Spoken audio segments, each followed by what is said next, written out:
ဒါလေးကတော့ပြီးခဲ့တဲ့အပတ်ကပတ်တရားနေပြီးတော့မဟာချိုင်သွားတဲ့ခီးစဉ်လေးရိုက်ထားတာပဲဖြစ်ပါတယ်။ဒါလေးကနောက်ပတ်တရားမှာကာမထုခင်စောင့်နေပြီးတော့အခု9နာရီခွဲသွားလို့စပယ်ရနေပြီးတော့ကားပေါ်တက်ဖို့ခေါ်လိုက်ပါတယ်။ဒါတန်းစီပြီးတော့ဘတ်စကားပေါ်တက်ရတယ်ပေါ့နော်။ဒီတစ်ခေါက်က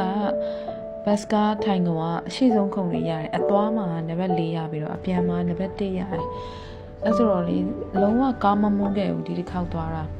အရင်စင်ပြေတယ်ဒါပေမဲ့လည်းပဲမျက်မှန်ကတော့ချွတ်လို့လုံးဝမရဲခဲ့ဘူးမျက်မှန်ချွတ်လိုက်လို့ရှိရင်အာယုံကြောအားနေပြီးတော့ပန်းခြင်းနဲ့ခေါင်းမူးတဲ့အမျိုးမျိုးဖြစ်တယ်ကိုယ်အချိန်နဲ့ကိုယ်တည်ရတဲ့ကြောင့်မျက်မှန်တော့တစ်ချိန်လုံးတက်ထားပါတယ်ဒါကဧကမန်ရောက်ပါပြီဧကမန်ကနေပြီးတော့ဝေါ်ဝီယန်မြည်ထားဖို့တောင်ရုံတော့ဖို့အတွက်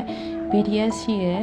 ဒါပေမဲ့ BTS စီးတာနဲ့ဒီဆိုင်ကယ်စီးတာနဲ့ကဈေးနှုန်းကဟို40လောက်กว่าတယ်ဒါပေမဲ့လည်းဆိုင်ကယ်နဲ့ကမြန်မြန်ရောက်တယ်